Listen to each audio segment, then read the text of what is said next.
But first I wanted to give you some background on why I'm interested in the cardiovascular system and stress.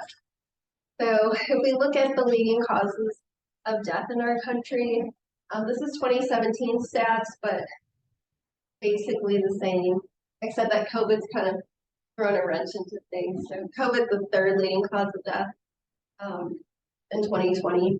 But if you look, heart disease and stroke are up there in the top 5. Put together, cardiovascular diseases are the leading causes of death. And 1 in 4 of us, 1 in 3 of us are going to die from cardiovascular disease. So if we can find ways to decrease that risk of cardiovascular disease, it save a lot of lives. That's about 650,000 people a year that die from cardiovascular heart disease. And if you look at different risk factors for heart disease, what do you notice about those? Yeah. Physical inactivity, stress. Physical inactivity and stress. What about them? Do we have some control over those? Yeah. Maybe. Yeah. What else do you notice? We have some control over all of these? Yeah. Yeah, behavior plays a role in the leading cause of death. And that's kind of a good thing because that means that it's changeable, right? It's not like we're our leading cause of death, there's nothing we can do about it. And you saw stress on that list. And that's one of the big reasons that I got into stress and the heart. So every 42 seconds in the United States, someone has a heart attack. And just to remind you, a heart attack would be, we have these coronary arteries that supply blood to our heart. The heart's a muscle, and it's amazing as it's been pumping, right? Ever since before you were born, right? Every, like maybe 60 beats a second, or even less if you're an athlete, maybe more. You have high blood pressure, or you have congestive heart failure or something, and your heart needs to pump more.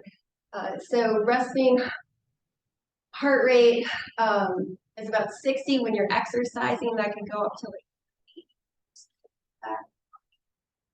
When you're stressed, it can also go up that high. Unless you're like my husband, he's super chill. He doesn't really react much.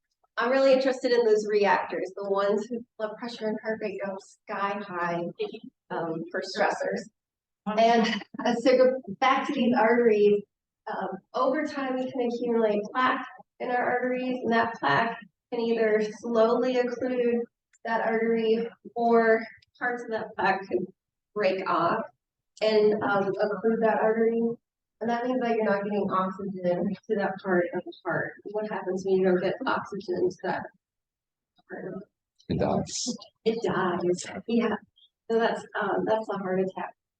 If that plaque gets stuck in an artery in your brain, do you know what that's called?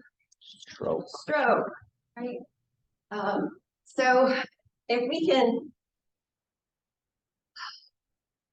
find ways not to put wear and tear and strain on our heart, that means we're less likely to develop cardiovascular disease. What's some good news? A lot of this is kind of depressing. Our cardiovascular disease rates have actually started to decline. So even though heart disease is cause of death, it is starting to go down. And part of that is because we're doing a lot better with our emergency care. And another big piece of that is behavioral changes. So less people are smoking. Smoking is the leading behavioral cause of death, the biggest factor when it comes to cardiovascular disease. And if we could decrease smoking, we could decrease both of those. That's what we see. We also found out that what we eat, what we put in our body, can affect our heart. And we didn't know that 100 years ago, necessarily. And we know that exercise can impact our heart health. Stress can also impact our heart. So how are we doing with stress? What do you think?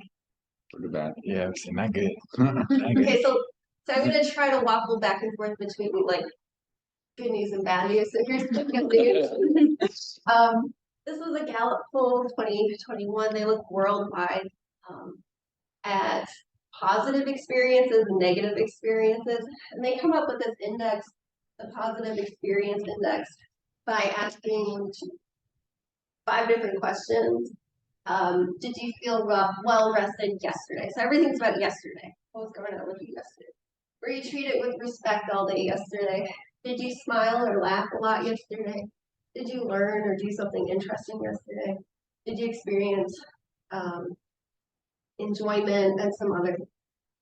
So they composite this, and then they look across the world, and what you see is the lighter green means those people are experiencing less positive experiences, and then the darker colors are the people saying that yesterday, yes, I experienced this. So the good news is that we're experiencing positive things in the United States. So that's the good news. And I pulled 74% of people said they laughed or smiled a lot yesterday. This is across the world, 74%. Bad news. So this is the negative experience index, and the way they came up with this, they asked 5 different questions. So yesterday, did you feel physical pain, worry, sadness, stress, anger? And we're not as, there's some other countries that are worse than us, but we can do better. And then if we look at specifically in the United States, this is the Gallup poll for 2018, so this is pre-pandemic. This one right here is stress. What do you notice about stress from 2006 to 2018? It's going up. The stress is going up. And then if you look at the age cohort, which one has the most, so this is specific for stress. Which one has the most stress? 30. Yeah, I said middle age. Middle age. 50 to 29. Kind of 30 to 49. What you guys are? Yeah, adults. Okay, so we're experiencing some stress, and this number, obviously with the pandemic, it has gone up more. So what better time to meditate? So what can stress do to us? All right, so all this namby-pamby nonsense about stress. I've been stressed for years, and it's never done me any harm. Only Right. You're only 3. Is that how you feel? Right. Yeah,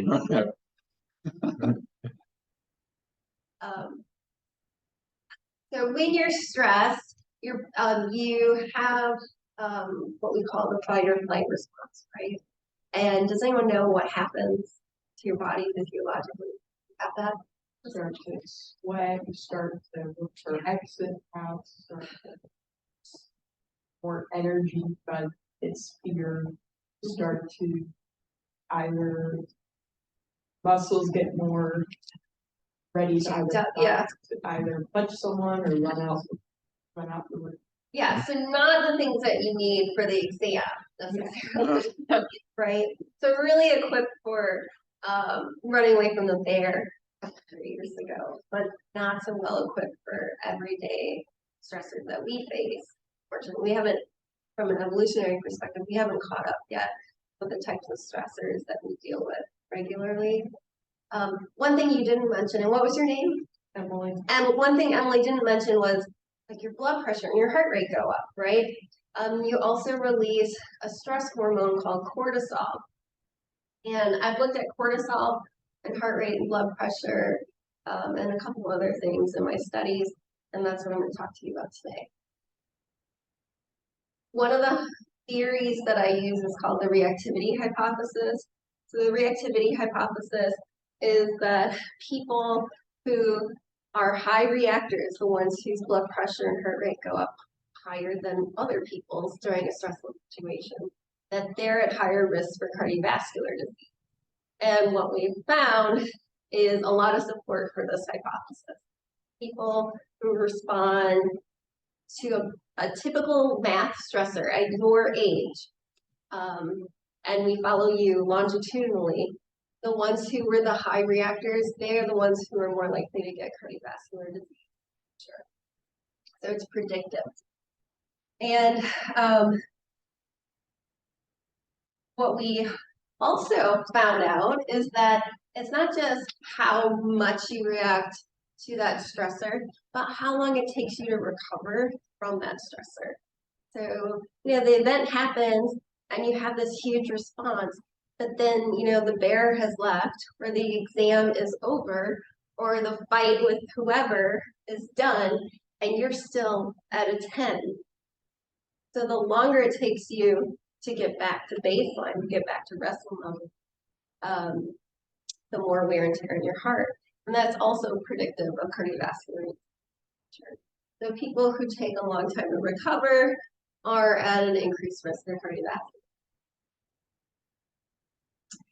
So it'd be helpful if we could cope with our stress and get ourselves back down to baseline level, resting levels, sooner rather than later.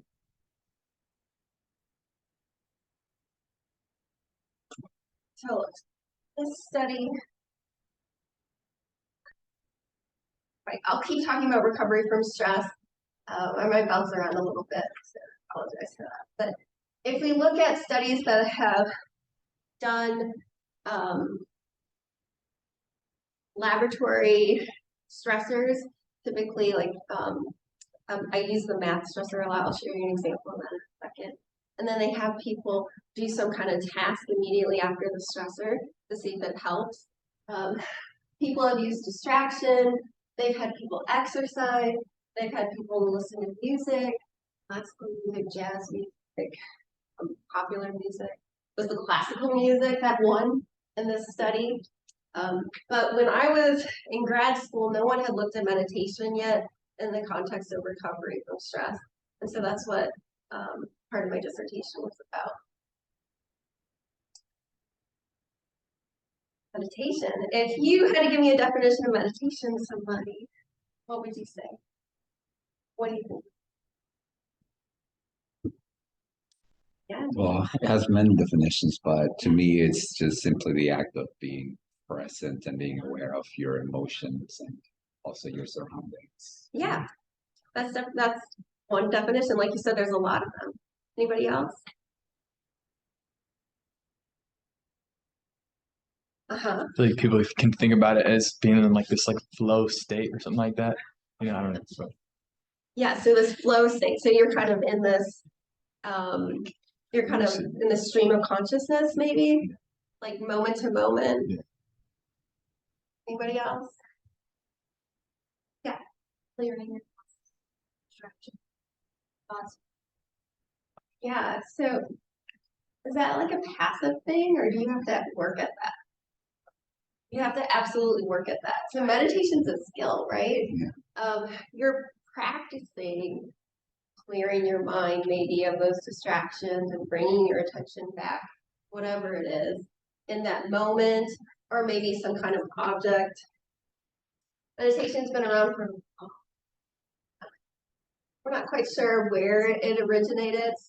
China and India. We definitely know it came there. We don't know which one came first. Maybe it's both. And it didn't start becoming really popular until like the 60s, when people started experimenting with a bunch of drugs and alternative consciousness. And it is just skyrocketed. Why do you think it's gotten so much more popular now? What's helped it? Yeah, Very obvious reasons. Publicity, like okay. phones and all that. Phones, yes. Are there apps for that? Yeah. It's information, publishing, all that. Yeah. So 20 years ago, if you wanted to meditate, could you go on your phone and do that? Oh. really weird to go on your diet. And this meditation is great from the pleasure. 20 years ago. Even 10. Exactly, even 10 years ago. So, who was meditating then in the United States? Immigrants from other ethnicities, maybe. Yeah, Religious, I would say religious people. religious people, right? And some rich people who could afford to go on the retreat. Yeah. See, that would be the third group. Okay, so it wasn't really available to a lot of people in the United States, but the apps made it really popular and possible that anybody could do this. So this is one of the definitions we use in psych research, which, kind of boils it down and strips away maybe the spiritual aspects of it. So we're actively engaging, actively, not passively. And we're trying to regulate our mind. We're trying to focus our attention to get more control over what we're doing, what we're thinking. I wouldn't say that that's like the end-all be-all definition, but that's one way to think about it. And then this is close to what Daniel was saying. When you were thinking about meditation, it was mindfulness. So mindfulness, when you're focusing your awareness on the present moment, and that could be, you could be thinking about different things still, like your emotions or your thoughts, even different sensations in your body, like that. But you're not focusing on, say, a word over and over and over again. You're focusing on, well, what's this new word I have in my head in this moment, or this moment, or that moment. There's been a ton of meditation research. It hasn't been great research. Research in the 70s in general wasn't that good. Yes. So our standards have gotten a lot higher since then. In the 70s and 80s, even in the 90s, the researchers that were looking at meditation looked at the physiological responses because people thought this might actually be really beneficial. There's a guy, Herbert Benson, who wrote a book called The Relaxation Response. And he's a medical doctor. And he has an institute, the Herbert Benson Institute, where he teaches his cardiac patients to meditate. And you can actually decrease your blood pressure and get off of blood pressure medication. You have to meditate every day, either once a day for 20 minutes or twice a day, 10 minutes each. Is that a commitment? Yeah.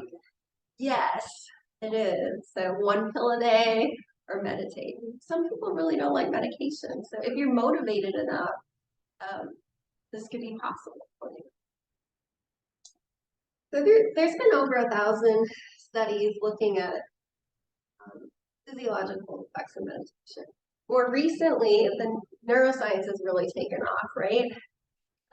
So understanding what parts of the brain are involved in regulation, right? And like, do different meditations affect different parts of the brain? Do we see changes over time? Those types of questions.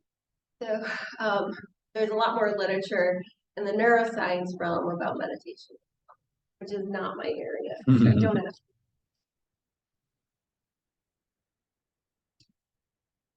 One of the hard parts about doing meditation research is that it's a skill, right? And there weren't a lot of meditators 20 years ago.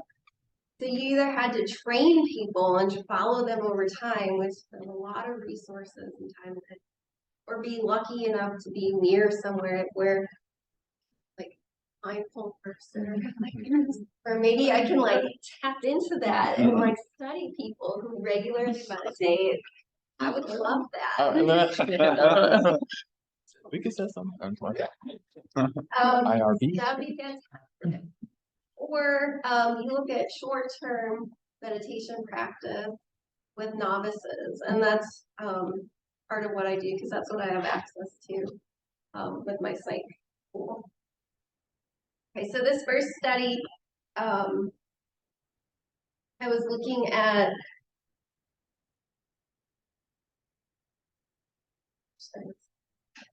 okay, this first study, I was looking at yoga nidra. Has anyone heard of yoga nidra? Yes. No. It's like mindfulness meditation. It's very similar to mindfulness meditation, but they yoga nidra. And they have different things that you can do maybe each week. So focusing on emotions, one day focusing on bodily sensations a different day, focusing on thoughts a different day. So very mindfulness based and very complicated.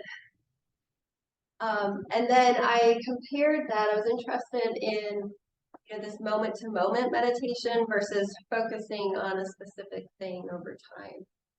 Which one is more beneficial to people? Which one leads to more decreases or better decreases in cortisol? Did you remember what cortisol was about? Yeah. It's a stress hormone. The stress hormone. So can we decrease that stress hormone in your body? And does one of these types of meditation do a better job of that? And then as my control group, I used an audiobook, Sherlock Holmes, and those folks just listened to that audiobook. So they were passively distracted for the same amount of time as the other folks who were in the room with an actual meditation instructor. So let me show you the timeline here.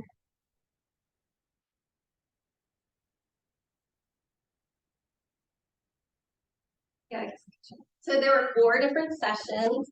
I had, I can't remember, like 15 or 20 people in each group, and they came weekly to meditate or listen to the audiobook. And then I also asked the meditators to meditate at home, which they didn't.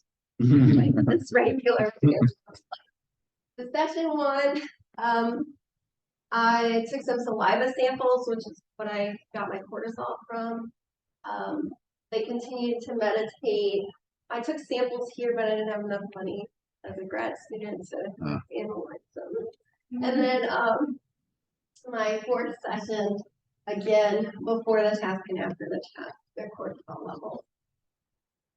And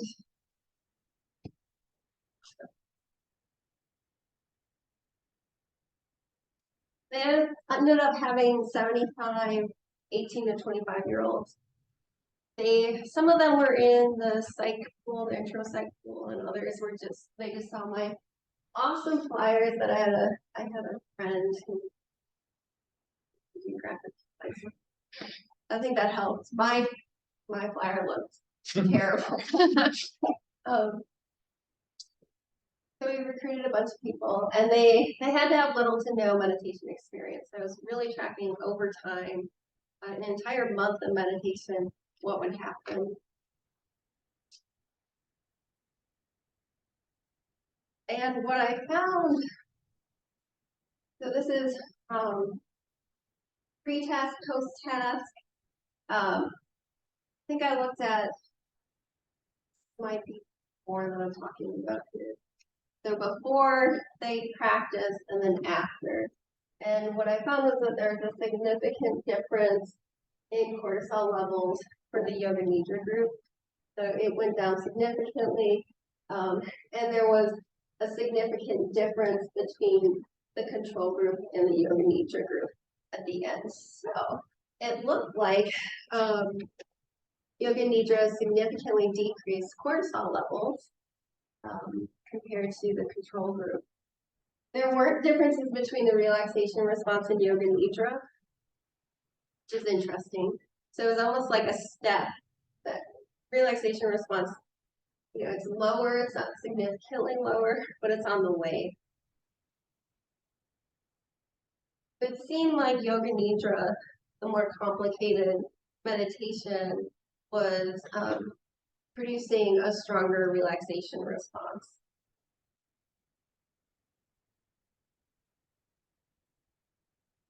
Any questions about that? Yeah. Just wondering why the sample. So I had a room, a flat room, not one interior. It was just a big empty room. And I had yoga mats and everyone was laying next to each other. And I just thought that women wouldn't feel comfortable having men laying right next to them, maybe. And so so that's exactly what one of my dissertation members asked me. Are you just? And I've been looking for a long time. I just thought that it would be more comfortable if we went to. So why would the audiobook first go up? Seems, or is the error bar? So that was not a significant difference. Maybe the audiobook was stressing people out, but it wasn't significant. If you look at the error bars, like they're overlapping. Kind of hurts. Yeah.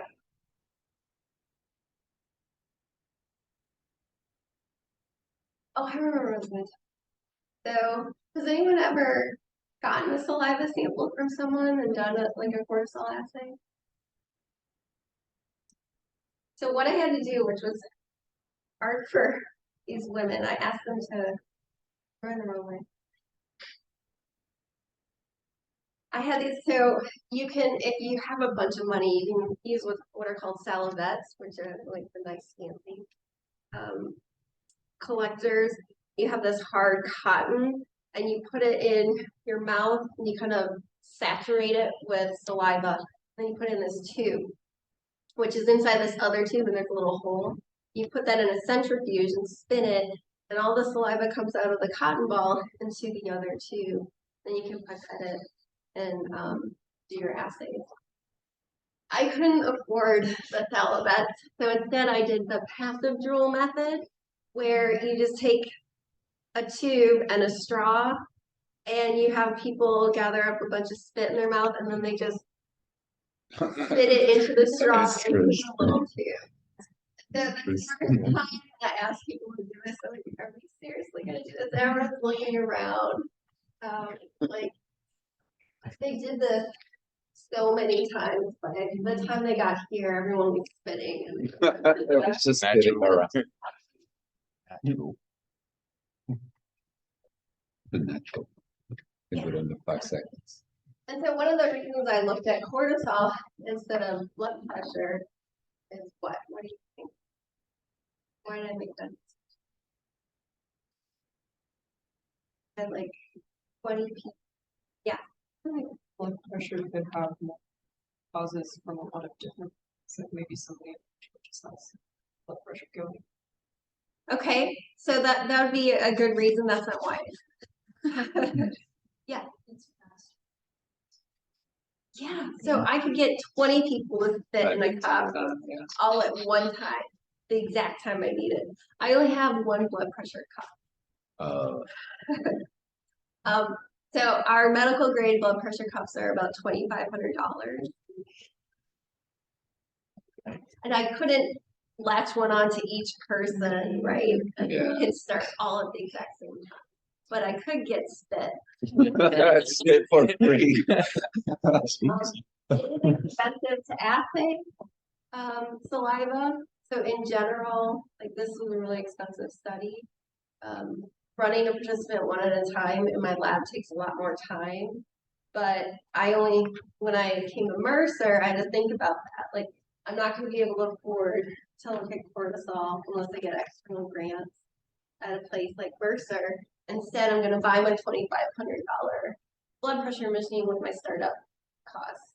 And hopefully I take really good care of it and nothing happens to it. And I'll have that forever.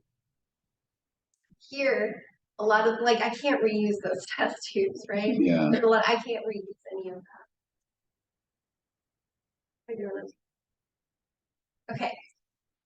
So The other study I did was looking at that response after the stressor. So I spent a lot of time talking about reactivity, right? And then recovery. So this study looked at recovery, and I decided to use the relaxation response, the focused attention meditation rather than the yoga nidra, because this one was just it said things like, for the next few breaths, you can let go even more deeply by counting down on the out breaths quietly to yourself. Repeat 10 on the first out breath, and then let go in a wave. 9 on the next out breath. So you're focusing on a number every time you exhale. And then they go into having a mantra. So they give an example. You can do hum, sa. Does anyone have a word or a sound that they like to meditate? Like It's like in and So you're focusing on that mantra for a while. It's all focused, and it's very simple to learn that. You may not like it at first because your mind keeps thinking about other things, but it's a simple type of meditation. I stuck with the audiobook, and then I added a group that just sat quietly after the stressor. Let me show you what the stressor was. Okay. Incredibly stressful. So it was an audio recording of this dude with like a British accent. It's called a PACE auditory serial addition task. And what you have to do is you get presented with a number, then you get presented with another number. So 7 and 3, and you have to add those two together. 10, Okay. And then you get the next number, 8. 18. No. Added to 3. 11. So you have to remember, and you can't see these in the actual. Oh, that's stressful. That's stressful. And you have experimenter in front of you, and every time you get it wrong, and like anytime you say, "Oh, this is so hard," please continue. No social support from the experimenter. 5. Yeah, exactly. And so these start being presented every 2 seconds, and then they get sped up. And so you do this for 6 minutes, and eventually it's like every 1 second. So it's meant to be an impossible task. And we debrief everybody later and tell them that it's meant to be an impossible task. But this reliably gets people's blood pressure and heart rate up. I think I maybe only had one person who was like, like not affected by this stuff. That one data point. So listening, and having to do this out loud in front of somebody reliably causes stress. And that's it's a standardized stressor that we use in the lab. I actually don't use this one anymore because it was so stressful that people had a hard time recovering at all from it. So instead, I'll do a very similar one where I have a number like 1,173 subtract by 11s. Go. Thousands.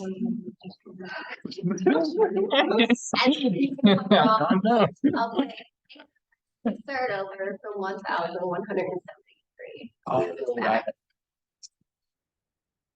It's a little less stressful than this one that should be proud. So for this study, I had 99 students. They were from the psych school again. They were novices as well. And I had access to a continuous blood pressure monitor. But it was like 20 years old and falling apart. I was a grad student at the time. So I got, the old used equipment. They had gotten a grant for this. When it was brand new, it was $40,000. How much was my blood pressure? 2,500. 2,500 intermittent. So I can only find out what someone's blood pressure is every 2 minutes. This one captures every single beat. Oh, wow. So I know what's going on the entire time, which was really awesome. I also looked at heart rate and heart rate variability and skin conductance. So heart rate variability I was using as a measure of parasympathetic nervous system activity, and skin conductance I was using as a measure of sympathetic nervous system activity. What's the difference? Or what are those? This is like slows down your sympathetic your those reactions like sweaty palms and heavy The breathing. fight or flight response. Right. Yeah. So the fight or flight response, sympathetic nervous system activated. Okay. You sweat more. I was picking up your sweat with the skin conductor. What I do is I have 2 electrodes, which you can kind of see on here on her fingers. What they do is they send a tiny electrical impulse. You're not getting shocked. You can't even feel it. I don't even tell the participants that because they freak out. And then the other electrode picks up the signal. So what does water do to electricity? To make it go faster or slower? Faster. Faster. Water is a conductor. So if you're sweating more, the signal from one electrode to the other is going to get there faster. So those electrodes pick up that activity and send it to my computer, which is, there's like a little hole in the wall here, and I'm on the other side of this wall. There's also a mirror here, a 2-way mirror, you can't see it, but it's there. So I can monitor. And then I did EKG for the, no I didn't. I used the polar band. Has anyone used the polar band for like running? Any athletes running? It's becoming more and more popular in research because it's really reliable. And it's so much less expensive. It's like a couple $100 to get heart rate variability off of it. So that's what I used.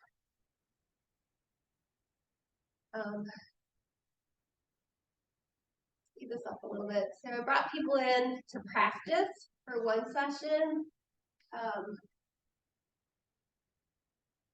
The 20-minute task here is where they either meditated or listened to an audiobook.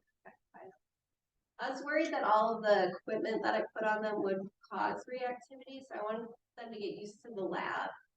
And I also wanted to give them at least one practice before I did the stressor. So they came back a second time, and they rested for 10 minutes, and then they did that stressor. What do you think happened to their blood pressure and heart rate? Skyrocket. And then immediately after that, we asked them to engage in meditation, listen to an audiobook, excuse me, or just sit there and be left to their thoughts. Just going through. What do you think happened? The meditation group was able to recover much better than either the audiobook book or the audiobook group or the sitting quietly group. Yeah, I wish that was what happened. The stressor was really stressful. Oh, okay. So let's walk through it. So the meditations group, their mood returned to pre-stress levels. So I used the positive and negative affect scale, and their mood came back. So that's good. Like everybody felt back to baseline. And then the audiobook and the control group didn't show that. They were they had less positive affect, and then they had more negative affect than when they arrived. So they were still feeling kind of awful, but the meditation group was feeling better. So that's good. But these were novices, right, who had only practiced meditation once. Is practicing meditation ever frustrating to you? Could be, yeah. So you just did a math task you weren't good at. And then I have you meditate. So what happened with heart rate? Everybody, their heart rate went sky high for the stressor, and then they all slammed down back to baseline. So heart rate all came back down. But if you looked at SBP and DPP, so systolic and diastolic blood pressure, they stayed above baseline the entire time, all of the groups. So I didn't find any group differences for systolic and diastolic blood pressure. And I really think it was two parts. The stressor was, and I was asking people to actively engage in this focus, attention, meditation right after I asked them to do this stressor.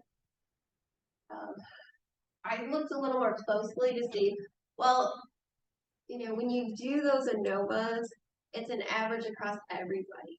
Were there people who did come back up to baseline? What I found was that about 2/3 of the control group came back down.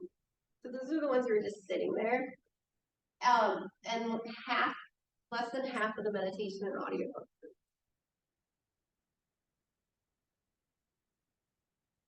What I think might have happened was they're like, this is over and I can just chill now, right? The control group, they were relieved. Nobody's asking me to do anything. I can just sit here. And maybe the audiobook group is like, is there going to be a test after this? Do I need to pay attention? What's happening? Why are they having me do this? And then the meditation group, some of them fell asleep. That sounds alive. Some of them, but others were, they were really trying hard. And when I came in to talk to them later, they were like, I'm so sorry I ruined your study. I did terrible on that math task. And they were still ruminating about it. So I think that they were just overwhelmed by that. But when you looked at heart rate variability, which I used as an indicator of parasympathetic nervous system, what we want is it to increase during recovery, and it did. And then the meditation group, and only the meditation group, their sympathetic nervous system activity went down. But even though we didn't see changes in systolic and diastolic blood pressure, which are affected by both parasympathetic and sympathetic nervous system, we were seeing differences here. So I wouldn't, my takeaway here was, I have so many more questions than answers. So I'm continuing this research and I'm tweaking things so that some of the issues I think I had with the study, I don't have with that study. For example, what I want to do is look at, does anyone know Mary Lou Sutherland? She's working with me. We just came up with a study idea for the spring where we're going to look at loving kindness meditation. Don't beat yourself up. It's okay. You didn't do good on that math test, right? That could be a really good meditation to do right after a stressor like that. And then observing thoughts. That might not be so good. Like, I'm a failure. Yep, I keep thinking that I'm a failure. So we're going to look at observing thoughts, and we're going to look at loving kindness, and then maybe our control group is going to be sitting quietly. Might have an audio. But if you have any ideas, I would love to hear them. So the same general paradigm, just looking at different types of meditation that might be more effective, and a stressor that's not So over stressful. the top. Too stressful. So what's your takeaway? Different types of meditation may be helpful in different situations. When you wake up in the morning, do you want one that makes you feel tired and calm? What do you want? Something energizing. Something energizing, exactly. At night, do you want something energizing? No. Are there certain situations sometimes that draw you to certain types of meditation? Yeah. So we don't use the same one for all different situations. That makes sense. And what I'm wondering is, some people, they try meditation once and they're like, I hated it. I'm never doing this again, right? maybe you just didn't try the right one. Maybe there's another one that's better for you or speaks to you. What do you guys think? It's like, Meditation seems to be, it's not just that it's distracting you from whatever your troubles are. There are like real physiological changes happening. There's neurological changes happening in your brain. If we look at long-term meditators, their brains are different than novices or people who don't meditate at all. So there are definitely changes. And let's see, my last point. Because I'm working with people who are just learning to meditate, that can be, they might be having an orienting response, an arousing response to this new activity. And as a result of that, that's why we might see their physiology still high, but we're seeing their mood is better than other people's. So over time, you might see the physiology start coming down the more practice are.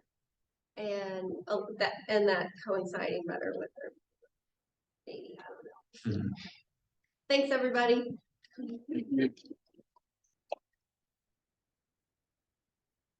Have any questions for me? Yeah. What would the effects of, say, walking meditation? Compared to like other types of meditation? Yeah. So there was if you saw earlier, there was an exercise study where they had people exercise right after the stressor. What they found is like their heart rate was up while they were just walking at that point, right? But when they sat down, their blood pressure and heart rate came down farther than the folks who were just sitting there. So I imagine walking meditation, you'd see the same thing. So it had an actual physiological. Yeah, not when they Or were not walking, when they weren't meditating. Yeah. Right. I was kind of wondering, since the studies that you initially did, are you planning to consider like testing in-person meditation, like somebody delivering the meditation or just listening to it? So the cortisol study, I actually brought someone in who knew yoga nidra and was trained in it, and then was trained in the relaxation response. So I brought two different people in, and yeah, that was awesome. It was